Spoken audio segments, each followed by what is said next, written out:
Veamos ahora cómo pasamos en un esquema entidad-relación a tablas el caso de tener una especialización o una generalización que, como vimos, no daban el mismo resultado. Tendremos distintos métodos. El primer método simplemente sería crear un esquema relacional por cada uno de los elementos implicados, es decir, un esquema por nuestra entidad padre o nuestra entidad general y un esquema por cada una de las subclases que tengamos o nuestras entidades hijos a la hora de ir hablando.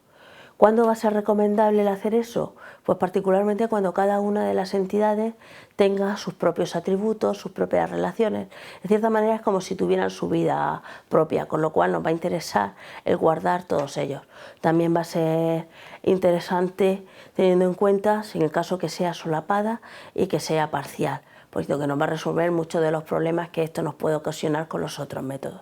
El inconveniente al crear un esquema relacional por cada uno, cuando queramos realizar consultas que involucren todo, vamos a tener que realizar luego muchas uniones de tabla y puede resultar menos eficiente. A cambio de eso tenemos una flexibilidad mucho mayor y nos podemos evitar más problemas.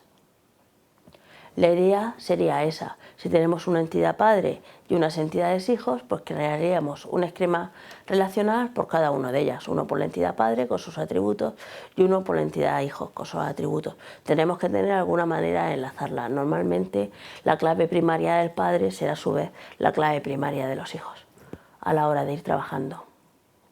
Por ejemplo, sería el caso de personas que pueden ser clientes o empleados. Sobre todo nos va a interesar este caso si estamos en una empresa tipo Avon, donde la relación es solapada. La mayoría de los empleados a su vez son clientes y al mismo tiempo cada una de las entidades tiene sus propios atributos.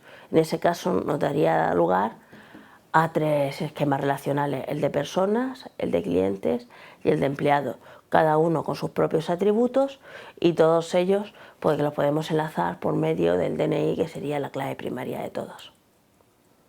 Nuestro segundo método de especialización consistiría en crear solamente un esquema relacional por cada uno de las entidades hijos y no crear ninguna correspondiente al padre. Entonces, para no perder la información común, todos los atributos del padre serían heredados o utilizados por las entidades hijas a la hora de ir trabajando. ¿Cuándo nos va a interesar? Nos va a interesar si la especialización es total, puesto que en el caso en que no lo sea, podríamos encontrarnos que luego existieran elementos que no están incluidos en ninguno de los hijos y que no tendríamos dónde guardarlos, ¿vale?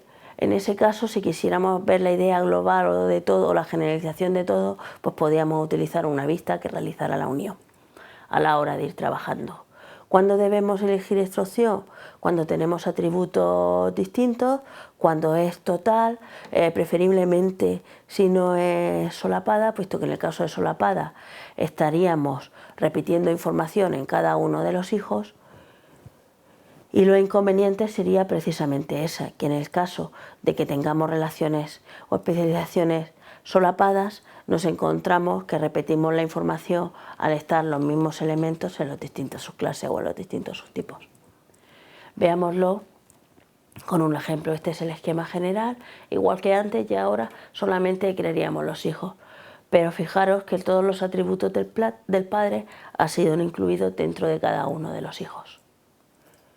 Por ejemplo, volvemos otra vez al caso de personas, de clientes y empleados, pero en este caso estamos en uno de los organismos de la lotería, con lo cual nos encontramos que por un lado la participación es total, no queremos tener en cuenta ningún otro tipo de personas dentro de nuestra empresa, y por otro lado va a ser disjunta. Nuestros clientes y empleados no pueden ser la misma persona por normas de la empresa. En ese caso nos bastaría por crear una entidad para clientes y otra entidad para empleados, que ellas tendrían sus atributos correspondientes y el DNI y el nombre, que son los atributos del padre. El tercer método sería al contrario: creamos solamente un esquema relacional por la entidad padre y no quedamos los tipos de los hijos. Entonces los atributos propios o la información que tengamos de los hijos, las relaciones que tengan, la tendríamos que meter directamente en el padre. ¿Cuándo va a ser conveniente el utilizar esta? Pues cuando los hijos tengan muy pocos atributos propios o ninguno, Y en el caso que veamos lo contrario de antes, si son solapadas, bueno, viene mejor el tener toda la información guardada junta, y lo mismo que si es parcial. Como veis, en este caso solamente quedamos un esquema relacional por el padre con todos los atributos. También puede ser o suele ser conveniente el guardar un atributo tipo que nos diga de qué tipo es el hijo. Esto va a ser necesario cuando, ya os digo, cuando no sea solapada, cuando sea una relación disjunta.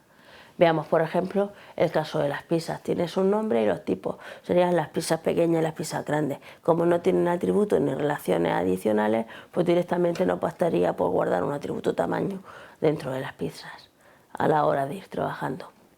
Y esto es todo. Muchísimas gracias.